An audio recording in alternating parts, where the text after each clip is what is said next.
start by saying the tax year runs until the 5th of April. So it starts on the 6th of April, runs to the 5th of April every year. It's bonkers that it does that, but it does. And your company year end is irrelevant to these things that we're going to talk about now. So just bear that in mind, that these, we've got 6 tax tips, and these all apply to the tax year, not your company year end. So it doesn't matter when your company year end is. Mm-hmm. Okay. So number 1 is the employment allowance. That's £10,500 per year of employers' national insurance that you don't have to pay.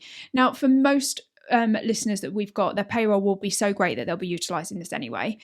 Basically, your first £10,500 of employers' national insurance you don't have to pay each year. Now, for most of our audience, their payroll will be big enough that this isn't a thing for them. But if you've got a lot of subcontractors, for example, you might fall into this category of potentially not using your employment allowance fully, or checking that potentially if you've got multiple companies, if you're clever with your structure, you can sometimes get the employment allowance to apply to multiple companies. Okay. So it's worth just having a look at this, because basically if you don't use it by the end of April, it goes and it rolls over and you start the new year afresh. So if you haven't utilised that employment allowance in full in every single one of your companies that you're entitled to claim it in, then consider paying yourself a bonus or something like that. It's normally the most tax efficient way to take money out of your business would be via paying salary if you've got employment allowance.